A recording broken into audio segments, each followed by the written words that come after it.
ரூபாய் உதவித்தொகைக்கான முதலமைச்சரின் திறனாய்வு தேர்வுக்கு பள்ளி மாணவர்கள் விண்ணப்பிக்கலாம் என அரசு தேர்வுகள் இயக்குநர் அறிவித்துள்ளார்.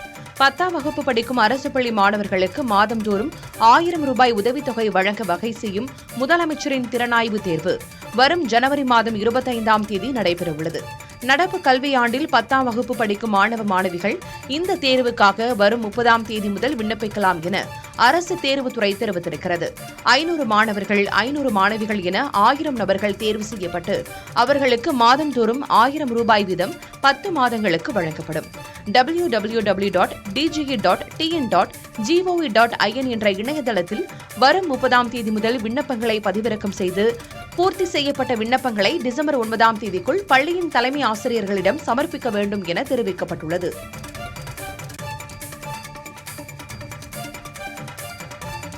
பெங்கல் புயல் காரணமாக தமிழ்நாட்டில் விமான போக்குவரத்து பாதிக்கப்பட்டுள்ளது. பெங்கல் புயல் காரணமாக தமிழ்நாட்டின் காவிரிப்படுகை மாவட்டங்களில் கனமழை பெய்து வரும் நிலையில் சென்னை சுற்றுவட்டார பகுதிகளில் மிக மோசமான வானிலை நிலவுகிறது. இதன் காரணமாக சென்னையிலிருந்து தூத்துக்குடி, மதுரை, திருச்சி மற்றும் சேலம் சென்று வரும் விமானங்கள் நிறுத்தப்பட்டுள்ளதாக இண்டிகோ விமான நிறுவனம் அறிவித்துள்ளது. இதனை எக்ஸ் தளத்தில் பதிவிட்டுள்ள இண்டிகோ விமான நிறுவனம் காலநிலை மோசமாக இருப்பதால் இந்த நடவடிக்கை எடுக்கப்பட்டுள்ளதாக தெரிவித்துள்ளது. எனவே பயணிகளுக்கு விமானங்கள் செல்லும் நேரம் குறித்து இணையதளம் வழியாக அறிந்து கொள்ளுமாறு அறிவுறுத்தியுள்ள இண்டிகோ பாதுகாப்பான பயணம் மேற்கொள்ள தயாராக இருப்பது நல்லது என்று பதிவிட்டுள்ளது.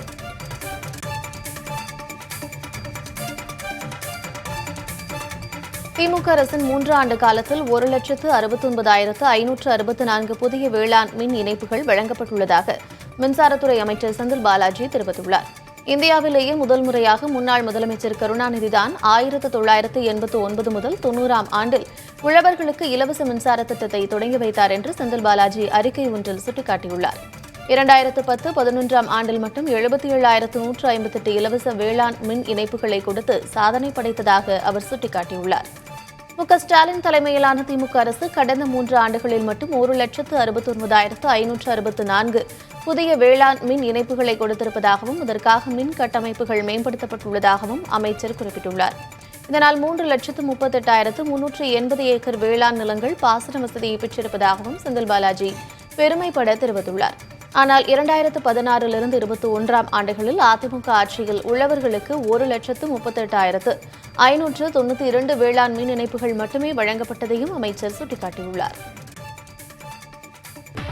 16 வயதுக்குட்பட்ட சிறார்கள் சமூக வலைதளங்களை பயன்படுத்த தடை விதிக்கும் மசோதா ஆஸ்திரேலிய நாடாளுமன்ற கீழவையில் நிறைவேறியுள்ளது. மேலவையிலும் இந்த மசோதா நிறைவேற்றப்படும் பட்சத்தில் இன்ஸ்டாகிராம், ஃபேஸ்புக், எக்ஸ் போன்ற சமூக வலைதள நிறுவனங்கள் தங்கள் பக்கங்களில் 16 வயதுக்குட்பட்ட சிறார் கணக்குகளை தொடங்க முடியாத அளவில் கட்டுப்பாடுகளை உருவாக்க வேண்டும். தவறும் பட்சத்தில் அந்நிறுவனங்கள் 50 மில்லியன் ஆஸ்திரேலியன் டாலர்களை, அதாவது இந்திய ரூபாய் மதிப்பில் சுமார் 270 கோடி ரூபாயை அபராதமாக செலுத்த வேண்டிய நிலை ஏற்படும். இச்சட்டத்தை நடைமுறைப்படுத்த சமூக வலைதள நிறுவனங்களுக்கு ஓராண்டு காலம் அவகாசம் வழங்கப்படும் எனவும் தெரிவிக்கப்பட்டுள்ளது.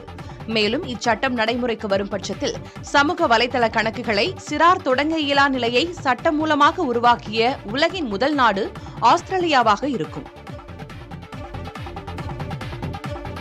மெக்சிகோவில் இருந்து இறக்குமதியாகும் பொருட்களுக்கு 25% கூடுதல் வரி விதிக்கும் ட்ரம்பின் முடிவால் 4 லட்சம் அமெரிக்கர்கள் வேலை இழக்க நேரிடும் என மெக்சிகோ அதிபர் கிளவுடியா எச்சரித்துள்ளார்.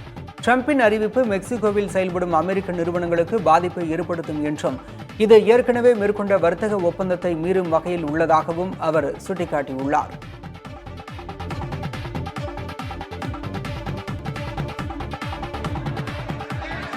வக்ஃப் வாரிய மசோதாவுக்காக அமைக்கப்பட்ட நாடாளுமன்ற கூட்டுக்குழுவின் பதவிக்காலம் நீட்டிக்கப்பட்டுள்ளது.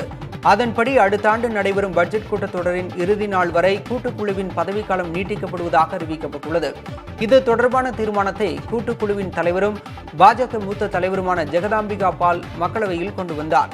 தொடர்ந்து குரல் வாக்கெடுப்பு மூலம் அந்த தீர்மானம் நிறைவேற்றப்பட்டது.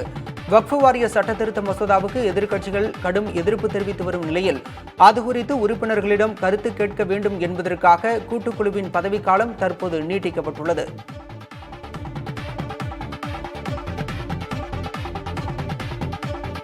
டெல்லியில் திரையரங்கு அருகே நடந்த வெடிவிபத்து சம்பவம் அதிர்ச்சியை ஏற்படுத்தியுள்ளது. பிரசாந்த் விகார் பகுதியில் உள்ள திரையரங்கு அருகே பயங்கர சத்தத்துடன் மர்ம பொருள் ஒன்று வெடித்தது. தகவல் அறிந்து சம்பவ இடத்திற்கு தீயணைப்புத் துறையினர் விரைந்தனர். வெடி விபத்து நடந்த இடத்தை தங்களது கட்டுப்பாட்டிற்குள் கொண்டு வந்த டெல்லி காவல்துறை மற்றும் NSG படையினர் மோப்பநாய் உதவியுடன் தேடுதல் பணியில் ஈடுபட்டனர். அதே நேரம் ஏதும் சதித்திட்டமா என்பது குறித்து விசாரணை அமைப்புகள் விசாரித்து வருகின்றன. சில தினங்களுக்கு முன்பு சண்டிகர் டி ஓப்ரா ஹோட்டலில் மர்ம பொருள் வெடித்த நிலையில் அதேபோன்று மற்றொரு சம்பவம் அரங்கேறியிருப்பதால் விசாரணை தீவிரப்படுத்தப்பட்டுள்ளது.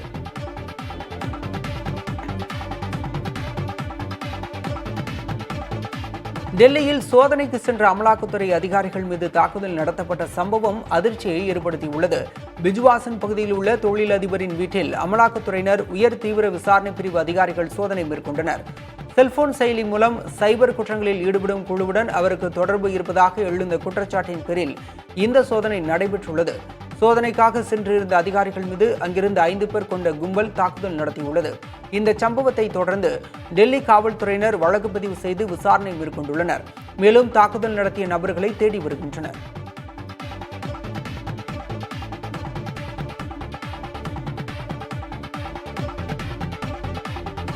எதிர்க்கட்சிகளின் தொடர் அமளியால் நாடாளுமன்றத்தின் இரு அவைகளும் 3வது நாளாக ஒத்திவைக்கப்பட்டன.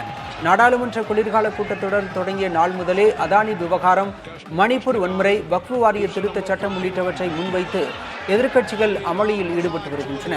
எதிர்க்கட்சிகளின் தொடர் அமளியால் மக்களவை, மாநிலங்களவை 2 நாட்களும் ஒத்திவைக்கப்பட்டன. இந்நிலையில் 3வது நாளாக இன்று மக்களவை, மாநிலங்களவையை எதிர்க்கட்சி உறுப்பினர்கள் அமளியில் ஈடுபட்டதால் இரு அவைகளும் நாள் முழுவதும் ஒத்திவைக்கப்பட்டன. மக்களவையில் இன்று புதிய உறுப்பினர்களாக பிரியங்கா காந்தியும் ரவீந்திர வசந்தராவ் சவானும் பதவியேற்றனர். அதே சமயம் ஒரு சில மசோதாக்களை அந்தந்த துறை அமைச்சர்கள் தாக்கல் செய்தனர்.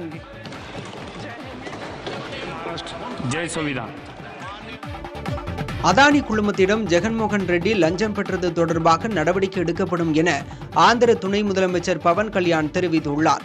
டெல்லியில் பிரதமர் மோடியை சந்தித்த பின்னர் செய்தியாளர்களிடம் பேசிய அவர், ஆந்திராவில் கடந்த ஜெகன்மோகன் ஆட்சியில் பல முறைகேடுகள், ஊழல்கள் தலைவிரித்தாடியதாக குற்றம் சாட்டினார். ஜெகன்மோகன் ரெட்டி மற்றும் அவரது அமைச்சர்கள் சிலர் அதானியிடம் 1750 கோடி ரூபாய் லஞ்சம் பெற்றதாக அமெரிக்க அரசு குற்றம் சாட்டியுள்ளதாகவும், அமைச்சரவை கூட்டத்தில் கலந்து ஆலோசித்த பின்பு இதில் தொடர்புடையவர்கள் மீது நிச்சயம் நடவடிக்கை எடுக்கப்படும் எனவும் பவன் கல்யாண் தெரிவித்தார். தலைநகர் டெல்லியில் காற்றின் தரக்குறியீடு மிக மோசமான நிலையில் பதிவாகியுள்ளது. தலைநகர் டெல்லியில் அண்மை காலமாகவே காற்றின் தரம் மோசமான நிலையிலேயே பதிவாகி வருகிறது. அண்டை மாநிலங்கள் பயிர் கழிவுகளை எரிப்பதன் காரணமாகவே காற்றின் தரம் மோசமாக இருப்பதாக மாநில அரசு குற்றம் சாட்டுகிறது. காற்றின் தரக்குறியீடு டெல்லியில் 394ஆகவும், நொய்டாவில் 327ஆகவும், குருகிராமில் 253ஆகவும் உள்ளது. கொல்கத்தாவில் காற்றின் தரக்குறியீடு 163ஆக இருக்கும் நிலையில் மும்பையில் 128ஆக உள்ளதாக தெரிவிக்கப்பட்டுள்ளது. ஃபெங்கல் புயல் காரணமாக சென்னையில் வானம் மேகமூட்டத்துடன் காணப்படுவதோடு குளிர்ந்த காற்றும் வீசி வருகிறது. இந்நிலையில் சென்னையில் காற்றின் தரம் 112ஆக பதிவாகியுள்ள நிலையில் பெங்களூருவில் 98ஆக பதிவாகியுள்ளதாக தெரிவிக்கப்பட்டுள்ளது.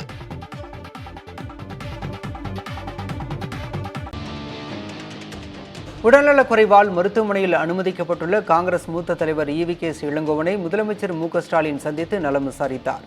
சென்னை ராமபுரம் மியாட் மருத்துவமனையில் தீவிர சிகிச்சை பிரிவில் அனுமதிக்கப்பட்டுள்ள EVK இளங்கோவனை முதலமைச்சர் MK ஸ்டாலின், அமைச்சர்கள் மா சுப்பிரமணியன், ஏவவேலு மற்றும் காங்கிரஸ் மாநில தலைவர் செல்வ பெருந்தகை ஆகியோர் சந்தித்தனர். அவருக்கு வழங்கப்படும் சிகிச்சைகள் குறித்து மருத்துவர்களிடமும் முதலமைச்சர் MK ஸ்டாலின் கேட்டறிந்தார். பின்னர் நமது செய்தியாளரிடம் பேசிய செல்வ பெருந்தகை, EVK இளங்கோவன் 10 நாட்களுக்கு மேலாக மருத்துவமனையில் சிகிச்சை பெற்று வருவதாக தெரிவித்துள்ளார். EVK இளங்கோவன் மீண்டு வர பிரார்த்திப்பதாக அவர் தெரிவித்துள்ளார். நேற்றைய தினம் ஒரு பின்னடைவு ஏற்பட்டிருக்கிறது, மூச்சு திணறல். அதற்காக அவருக்கு தீவிர சிகிச்சை கண்காணிப்பு பகுதியில் சிகிச்சை கொடுத்து வருகிறார்கள். எல்லா விதமான சிகிச்சையும் கொடுத்து வருகிறார்கள். மாண்புமிகு முதலமைச்சர் இன்று வந்து சந்தித்தார். நானும் மாண்புமிகு முதலமைச்சர் அவரை பார்த்தோம். என்னென்ன தீவிர மருத்துவ சிகிச்சை அளிக்க முடியுமோ அனைத்தையும் மியாட் மருத்துவமனை அளித்து வருகிறது. 1-2 நாட்கள் அவருக்கு இந்த டயாலிசிஸ் தேவைப்படுகிறது, அதையும் அளித்து வருகிறார்கள். மீண்டும் பழைய நிலைக்கு திரும்பி வருவார். வருகின்ற 9ஆம் தேதி சட்டமன்ற கூட்டத்தொடரில் அவருடைய குரலை கேட்க நாங்கள் எல்லாம் அவளோடு எதிர்பார்த்து கொண்டிருக்கிறோம். பெங்கல் புயல் காரணமாக தமிழ்நாட்டில் விமான போக்குவரத்து பாதிக்கப்பட்டுள்ளது. பெங்கல் புயல் காரணமாக தமிழ்நாட்டின் காவிரி படுகை மாவட்டங்களில் கனமழை பெய்து வரும் நிலையில் சென்னை சுற்றுவட்டார பகுதிகளில் மிக மோசமான வானிலை நிலவுகிறது. இதன் காரணமாக சென்னையிலிருந்து தூத்துக்குடி, மதுரை, திருச்சி மற்றும் சேலம் சென்று வரும் விமானங்கள் நிறுத்தப்பட்டுள்ளதாக இண்டிகோ விமான நிறுவனம் அறிவித்துள்ளது. இதனை எக்ஸ் தளத்தில் பதிவிட்டுள்ள இண்டிகோ விமான நிறுவனம் காலநிலை மோசமாக இருப்பதால் இந்த நடவடிக்கை எடுக்கப்பட்டுள்ளதாக தெரிவித்துள்ளது. எனவே பயணிகளுக்கு விமானங்கள் செல்லும் நேரம் குறித்து இணையதளம் வழியாக அறிந்து கொள்ளுமாறு அறிவுறுத்தியுள்ள இண்டிகோ பாதுகாப்பான பயணம் மேற்கொள்ள தயாராக இருப்பது நல்லது என பதிவிட்டுள்ளது.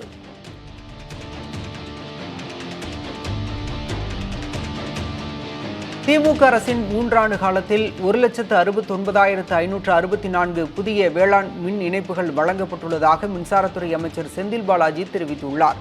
இந்தியாவிலேயே முதல் முறையாக முன்னாள் முதலமைச்சர் கருணாநிதி தான் 1989-90 ஆண்டில் உழவர்களுக்கு இலவச மின்சார திட்டத்தை தொடங்கி வைத்தார் என்று செந்தில் பாலாஜி அறிக்கை ஒன்றில் சுட்டிக்காட்டியுள்ளார். 2010-11 ஆண்டில் மட்டும் 77,158 இலவச வேளாண் மின் இணைப்புகளை கொடுத்து சாதனை படைத்ததாக அவர் சுட்டிக்காட்டியுள்ளார்.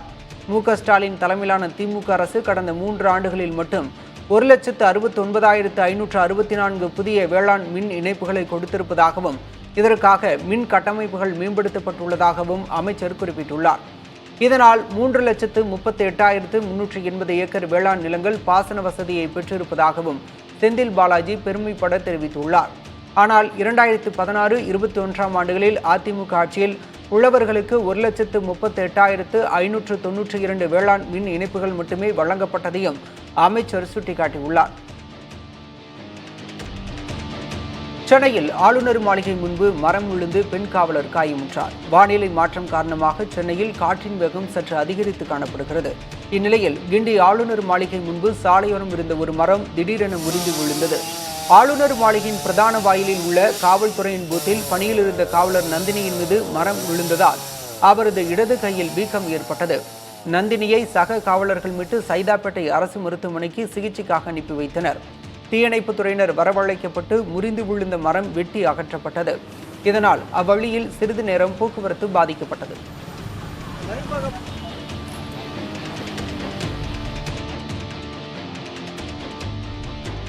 அதானி குழுமத்தின் மீது வலுவான நம்பிக்கை இருப்பதாக அபுதாபியின் இன்டர்நேஷனல் ஹோல்டிங் கம்பெனி தெரிவித்ததை தொடர்ந்து இந்திய பங்குச் சந்தைகளில் இன்றும் அந்நிறுவன பங்குகள் ஏற்றத்துடன் காணப்படுகின்றன.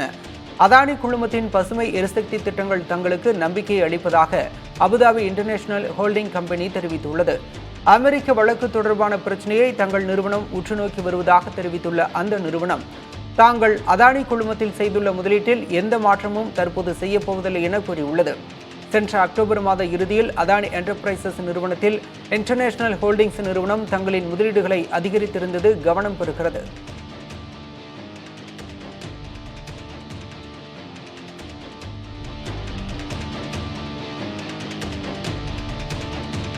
சர்வதேச அளவில் ஸ்மார்ட் போன்கள் சந்தை நடப்பாண்டில் 6.2% வளர்ச்சிக்கான வாய்ப்பு உள்ளதாக ஆய்வு நிறுவனமான ஐடிசி தெரிவித்துள்ளது. ஸ்மார்ட் போன்கள் சந்தை 2 ஆண்டுகளுக்கு பிறகு 2024 ஆண்டில் மீட்சியடைந்து வரும் நிலையில் ஆப்பிள் நிறுவனத்தின் ஐபோன்கள் சந்தை வளர்ச்சி சீராகவே உள்ளதாக ஐடிசி தெரிவித்துள்ளது. ஆப்பிள் உள்ளிட்ட நிறுவனங்கள் நடப்பாண்டில் 124 கோடி ஸ்மார்ட் போன்களை விற்பனை செய்யும் என எதிர்பார்க்கப்படும் நிலையில் இதில் ஐபோன்கள் விற்பனை 0.4% மட்டுமே அதிகரிக்க வாய்ப்பு உள்ளதாக ஆய்வு நிறுவனமான ஐடிசி தெரிவித்துள்ளது. இதற்கு ஆப்பிள் நிறுவன ஐபோன்கள் விலை சராசரியாக 84,000 ரூபாயாக இருக்கும் நிலையில் மற்ற நிறுவனங்களின் ஸ்மார்ட் போன்களின் சராசரி விலை 25,000 ரூபாயாக இருப்பதே காரணம் என ஐடிசி கூறியுள்ளது.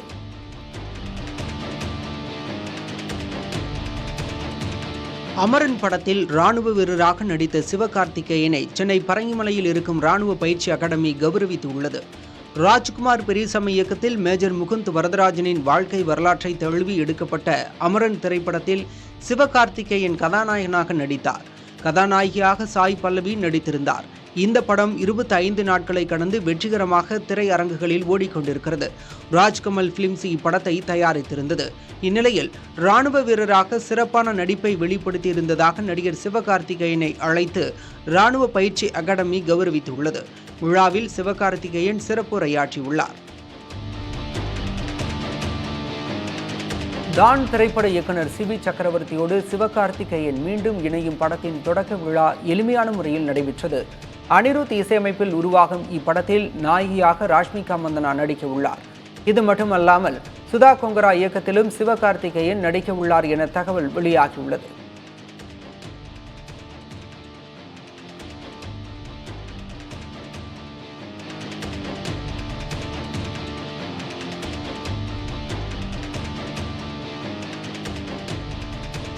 இங்கிலாந்து அணியுடனான முதல் டெஸ்ட் கிரிக்கெட் போட்டியில் நியூசிலாந்து அணி முதல் நாள் முடிவில் 8 விக்கெட் இழப்பிற்கு 319 ரன்கள் எடுத்துள்ளது.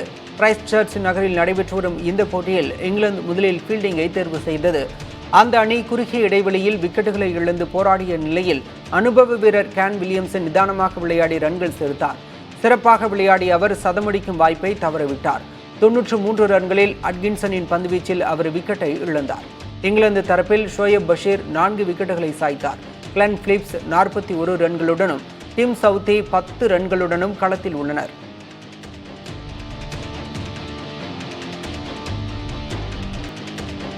பொள்ளாச்சி அருகே பணம் திருடியதாக கூறி 17 வயது வடமாநில சிறுவனை தாக்கிய 3 பேர் கைது செய்யப்பட்டனர். நெகமம் பகுதியில் உள்ள தர்ஷன் என்பவரது உணவகத்தில் பணத்தை திருடியதாக கூறி அருகே கறிக்கடையில் வேலை பார்த்து வந்த 17 வயது வடமாநில சிறுவனை உணவக உரிமையாளரின் நண்பர்களான கணேஷ் மற்றும் ஓம் பிரகாஷ் ஆகியோர் கை கால்களை கட்டி அடித்ததாக தெரிகிறது. காயமுற்ற வடமாநில சிறுவன் மருத்துவமனையில் சிகிச்சை பெற்று வரும் நிலையில் உணவக உரிமையாளர் மற்றும் அவரது நண்பர்கள் இருவரை கைது செய்த காவல்துறை கோவை மத்திய சிறையில் அடைத்தனர்.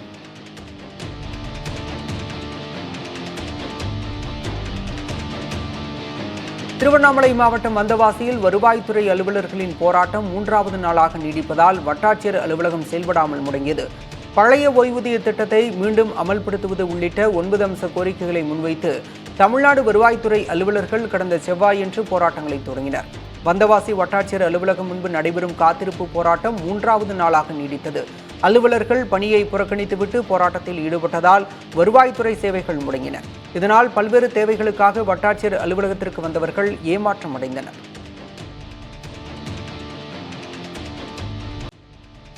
தேனி மாவட்டம் போடி அருகே நாட்டு வெடிகுண்டு வெடித்து நாய் உயிரிழந்த விவகாரத்தில் 2 கைது செய்யப்பட்டனர். மணிகண்ட பூபதி என்பவர் பிரம்புவெட்டி புலத்தில் உள்ள தனது தோட்டத்திற்குள் வனவிலங்குகள் வராமல் தடுக்க நாட்டு வெடிகுண்டை வைத்துள்ளார். இதில் சிக்கி காவலாளி மாரியப்பன் என்பவரது காவல் நாய் பரிதாபமாக உயிரிழந்தது. இதுகுறித்து காவலாளி மாரியப்பன் கேட்டபோது மணிகண்ட பூபதி உள்ளிட்ட 2 அவரை தாக்கி கொலை மிரட்டல் விடுத்ததாக தெரிகிறது. புகாரின் பேரில் 2வரையும் கைது செய்து காவல்துறையினர் விசாரித்து வருகின்றனர்.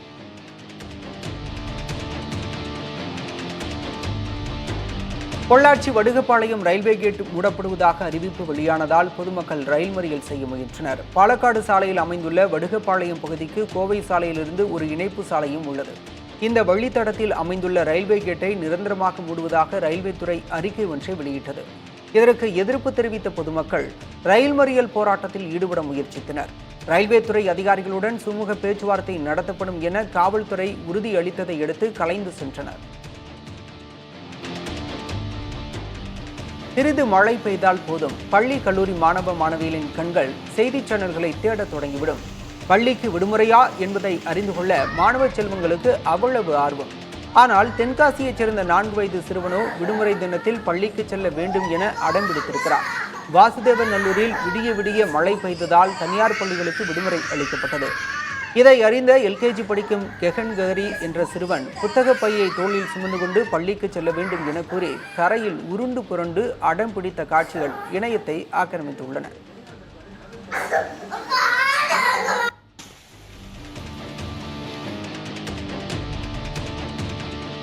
ஆஸ்திரேலிய பிரதமர் ஆண்டனி அல்பனீசியை இந்திய கிரிக்கெட் வீரர்கள் சந்தித்து வாழ்த்து பெற்றனர். அப்போது ரோஹித் சர்மா இந்திய அணியை அவருக்கு அறிமுகம் செய்து வைத்தார். இதுகுறித்து பிரதமர் ஆண்டனி அல்பனீசிடம் தனது இன்ஸ்டாகிராம் பக்கத்தில் இந்திய அணிக்கு மிகப்பெரிய சவால்கள் காத்திருக்கின்றன என்றும் தான் பிரதமர் மோடியிடம் சொன்னது போல் ஆஸ்திரேலிய அணி தனது வேலையை செய்து முடிக்கும் என நம்புவதாகவும் பதிவிட்டுள்ளார். இந்திய ஆஸ்திரேலிய அணிகளுக்கு இடையான 2வது டெஸ்ட் போட்டி டிசம்பர் 6ஆம் தேதி நடைபெறுகிறது. அதற்கு முன்பாக வரும் 30ஆம் தேதி பிரதமர் லெவன்ஸ் அணியுடன் இந்திய அணி 2 நாள் பயிற்சி ஆட்டம் ஆடவுள்ளது.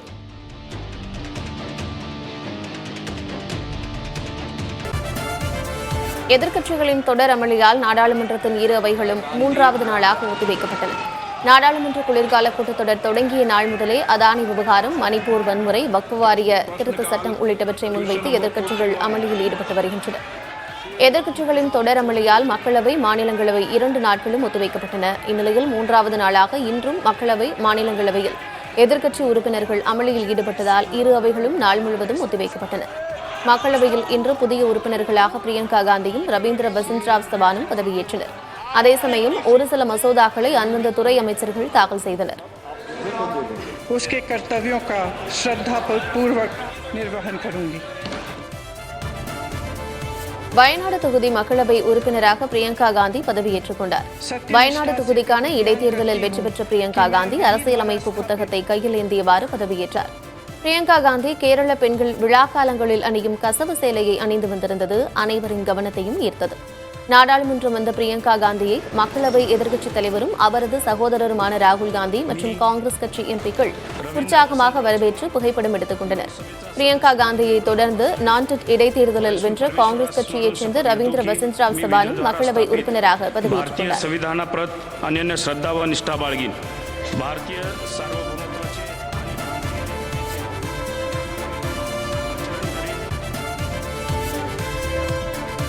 டெல்லியில் சோதனைக்கு சென்ற அமலாக்கத்துறை அதிகாரிகள் மீது தாக்குதல் நடத்தப்பட்ட சம்பவம் அதிர்ச்சியை ஏற்படுத்தியுள்ளது. பிஜ்வாசன் பகுதியில் உள்ள தொழிலதிபரின் வீட்டில் அமலாக்கத்துறையின் உயர் தீவிர விசாரணை பிரிவு அதிகாரிகள் சோதனை மேற்கொண்டனர். செல்போன் செயலி மூலம் சைபர் குற்றங்களில் ஈடுபடும் குழுவுடன் அவருக்கு தொடர்பு இருப்பதாக எழுந்த குற்றச்சாட்டின் பேரில் இந்த சோதனை நடைபெற்றது. சோதனைக்காக சென்றிருந்த அதிகாரிகள் மீது அங்கிருந்த 5 பேர் கொண்ட கும்பல் தாக்குதல் நடத்தியுள்ளது. இந்த சம்பவத்தை தொடர்ந்து டெல்லி காவல்துறையினர் வழக்கு பதிவு செய்து விசாரணை மேற்கொண்டுள்ளனர். மேலும் தாக்குதல் நடத்திய நபர்களை தேடி வருகின்றனர்.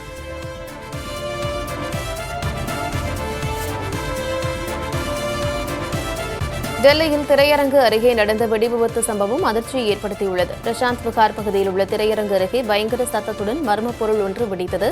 தகவல் அறிந்து சம்பவ இடத்திற்கு தீயணைப்புத் துறையினர் விரைந்தனர்.